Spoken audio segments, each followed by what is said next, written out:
ഇറാന്റെ മിസൈൽ ആക്രമണം ഭയന്ന് യുദ്ധം നിർത്തി ട്രംപ്. ഇറാനെ ആക്രമിക്കാനില്ല എന്ന അമേരിക്കയുടെ വെളിപ്പെടുത്തൽ. ഇതെന്തുകൊണ്ട് ഇതിങ്ങനെ സംഭവിക്കുന്നു എന്ന് ചോദിച്ചു കഴിഞ്ഞാൽ ഭയം തന്നെ, അല്ലാതെ എന്ത് പറയാൻ. അമേരിക്ക ഇറാനെ ആക്രമിക്കില്ല എന്ന് നിലപാട് മാറ്റാൻ കാരണം ഇറാന്റെ തിരിച്ചടി, അതുണ്ടാക്കുന്ന പ്രത്യാഘാതം ഇതൊക്കെ തന്നെയാണ്. ഇറാൻ എന്ന രാജ്യത്തിന്റെയും ചങ്കൂറ്റമുള്ള ആ രാജ്യത്തിന്റെ സുപ്രീം ലീഡറുടെയും ആർജവത്തിന് മുന്നിൽ അമേരിക്ക എന്ന ലോകശക്തിയും ട്രംപ് എന്ന മാനസിക നില തെറ്റിയ ഭരണാധികാരിയും മുട്ടുമടക്കി എന്ന് തന്നെ ഈ ഘട്ടത്തിൽ പറയേണ്ടി വരും.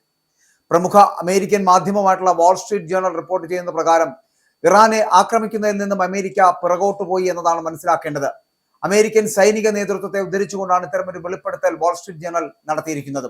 ഇറാനെ ആക്രമിച്ചാൽ തിരിച്ചടി ഭയാനകമായിരിക്കുമെന്നും ഈ തിരിച്ചടി ചെറുക്കുവാനുള്ള വ്യോമ പ്രതിരോധ സംവിധാനങ്ങൾ മിഡിൽ ഈസ്റ്റിൽ അമേരിക്കയ്ക്ക് ഇല്ലെന്നുമാണ് പിന്മാറ്റത്തിന് കാരണമായി പറയുന്നത്. പേര് വെളിപ്പെടുത്താൻ ആഗ്രഹിക്കാത്ത അമേരിക്കൻ ഉദ്യോഗസ്ഥർ വാൾസ്ട്രീറ്റ് ജേണലിനോട് വ്യക്തമാക്കിയതാണ് ഈ കാര്യങ്ങളൊക്കെ.